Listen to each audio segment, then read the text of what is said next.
हा, तुझी ती कॉन्व्हेंटवाली मैत्रीण नाही का, तिला पाठव ना तो वाला मेल आणि तिला म्हणा त्याच्यामध्ये मोठे मोठे शब्द ऍड कर म्हणा. मला माझ्या मॅनेजरला पाठवायचं आहे ग, ते कसं एकदम व्यवस्थित दिसलं पाहिजे. आणि हा, असे शब्द ऍड कर म्हणा जे मला समजले पाहिजे. हा, काय लिहून दिलं देवा, जरा जास्तच भयंकर इंग्लिश लिहून दिली तर मलाही नाही कळून राहिलं. त्या मॅनेजरला कसं कळेल? पुढच्या वेळेस ना ते इंग्लिशवाल्या मैत्रिणीला पाठवायला लागेल. फालतूच त्या कॉन्व्हेंटवालीला पाठवलं. ऐक, मॅनेजरनी हा मेल पाठवला, मला त्यांना रिप्लाय करायचं होतं. फक्त हे ग्रामर बरोबर आहे का ते सांग ना. हा, आणि नाही का यात काही अजून ऍड करू का किंवा मग डिलीट करू का ते पण सांग ना एकदा. काल मला अचानक चक्कर आली म्हणून मी आज सुट्टीवर आहे. फक्त हे एक सेंटेन्स सांग ना कसं लिहू इंग्लिश मध्ये. बाकी सगळं लिहिलं मी, फक्त हे एक सेंटेन्स मला काही जमून नाही राहिलं. बे, काल तू ते सुट्टीचा मेल नव्हता पाठवला का मॅनेजरला, ते पाठवून मला, मी थोडेसे त्यात चेंजेस करून मी पण नाही का मॅनेजरला पाठवून देते. हो हो, थोडेसे चेंजेस करते. हो, त्या मॅनेजरच्या कुठे लक्षात येऊन राहिलं चेंजेस कर म्हणे. मी कशाला करू चेंजेस? जर मला चेंजेसच करायचं असतं तर हिच्याकडून कशाला घेतला असता मेल.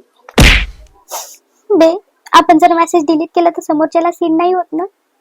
काही नाही, तुझ्याकडून जे मी लव्ह लेटर मागून नव्हतं घेतलं का, जे शुभमनं तुला पाठवलं होतं, त्याचं नाव एडिट न करताच मी पाठवून दिलं माझ्या फियांसीला.